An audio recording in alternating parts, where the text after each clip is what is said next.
So before you begin using the 831T and performing these measurements, what you're going to need to do is you're going to need to make sure that you measure the size of the specimen. Now with each one of these 831Ts, we do send a sample specimen, and it's a black carbon-loaded piece of rubber.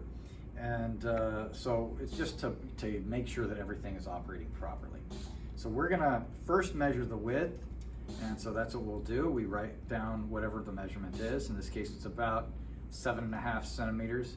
You might want to be more precise than that, but we're just sort of demonstrating how this works. You'll need to measure the thickness as well and record that. This one is about 0.6 centimeters. So once you've got that recorded, what you're going to want to do is you're going to want to make sure that when you place the specimen on the fixture, it's touching all of the electrodes. You don't want it to be on there crooked. You want it on there pretty straight so that it's touching everything.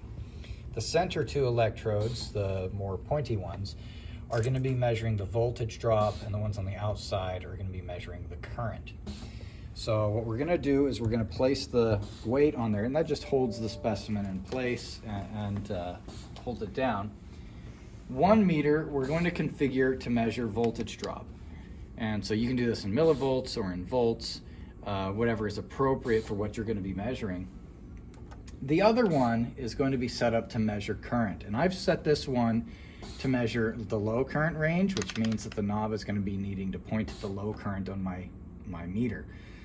But in some cases, you may need to go higher.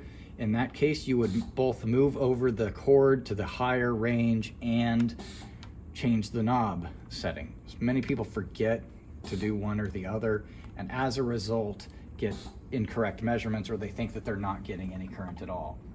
And so now what we're going to do is we're going to go ahead, we're going to turn on our power source. We're not actually creating any output yet, so there's no power coming out. But you'll notice that the current cables current passes through the meter to measure current. So we've got one going into the common and one coming out. It actually doesn't matter too much which way they go, but if you get them backwards, there will be a negative symbol.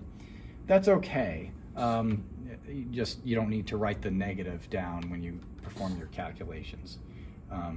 So we also want to make sure that the current knobs are turned all the way up.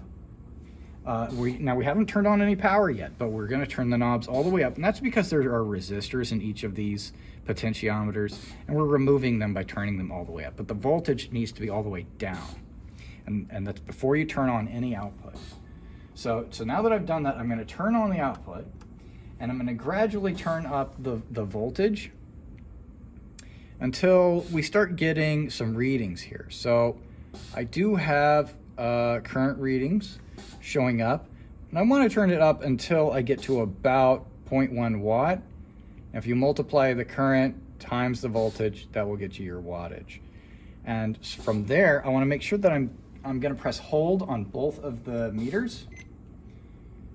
And so now I can actually turn off the power safely, and my readings will remain on the screen of my meters because I pressed hold. And so now I can safely write them down even though there's no power passing through the specimen.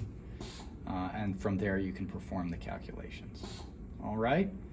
And that's how you run the 831T fixture.